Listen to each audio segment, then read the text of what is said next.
kulankan maanta lagu qabtay Muqdisho waxaa lagu lafaguray kursi deegaan doorashadiisu ay tahay degmada Baardheer ee gobolka Gedo kaas oo nambarkiisa lagu sheegay 108 isla markaana hadda si khalad loo geeyay degmada Kismaayo ee xarunta kumeel gaarka u ah maamulka Jubbaland sida hadalka loo dhigay beesha iskala kursigan odayaashooda iyo waxgaradkooda ay maanta ku shireen magaalada Muqdisho ayaa waxa ay ku sheegeen in khaladkaas uu sameeyay guddiga astaynta kuraasta baarlamaanka federaalka labadiisa aqal waxaana ay xukuumadda federaalka labada gole ee baarlamaanka iyo guddiga madaxa bannaan ee doorashooyinka qaranka ugu baaqeen in kursigan sida ugu dhaqsiyaha badan loogu soo celiyo degmada Baardheer ee gobolka Gedo si aanu gacan kale u galin sida hadalka loo dhigay Ibrahim Suufi Maye ayaa kulanka markii uu soo ilaaday kadib waxa uu akhriyay warmurtiyeed ka soo baxay beesha iskala kursigan ujeedo caddeyn xadgudub astaan kursi number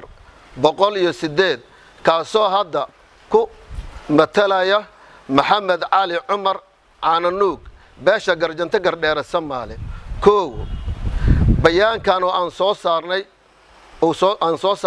ay soo saareen ugaaska garjante nabadoonka waxgaradka aqoon-yahanada habeenka iyo dhalinyarada garjante waxay cadeynayaan kursiga matalaada beesha garjanta Gardheer Soomaali waxa deegaan doorasho u ah gobolka Gedo degmada Baardheer iyo tuulooyinka hoos yimaada sida Dhakaaje Fadhiyare Lababuul Amiiney Towsiiley Hoodoy Buulo Jameeca iyo kuwa kale labo gobolka Gedo waa halka xudunta u ah garjante waa soo jireen ab ah saddex xaq ayaan u leenahay in lagu asteeyo kursigeena deegaanka ee aan ka soo jeedno ma aha mid aan codsanayno afar waa dulmi iyo xadgudub bareer ah in loo asteeyo deegaan aanan shaqo ku lahayn shan waxaan meel ka dhac ah in shakhsi loo asteeyo kursi reer leeyahay lix sharciga doorashooyinka qaranka qodobkiisa 12aad farqada saddexaad wuxuu tilmaamayaa in kuraasta 275 ee baarlamaanka ku saleysan tahay hanaanka awood qaybsiga bulshada Soomaaliyeed ku heshiiyeen 4.5 amba 4.5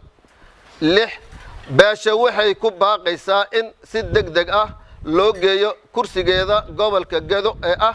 deegaanka rasmiga ah ee ku tilmaaman yahay waa mid aan xaq u leenahay ee ma aha mid aan baryeeno sideed waxaan cadeynaynaa in cid kasta oo ku yeelata asteenta qaldan ee lagu naasnuujinayo shakhsi caadaystay inuu wax ku helo boob iyo handadaad sagaal beesha hadda waxay u caddaatay in kursigooda shakhsi loo asteeyay taasi ma aqbalayno mana dhageysanayno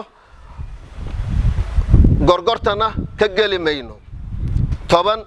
guddiga astaynta kuraasta iyo maamulka baarlamaanka cadaaladiina ma waxay noqotay inaad ku dhiirataan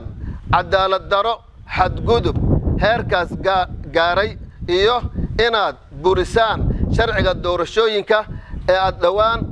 ansixiseen wabillahi tawfiiq Cabdi Fataax Xasan Kalgacal warbaahinta Goobjoog Muqdisho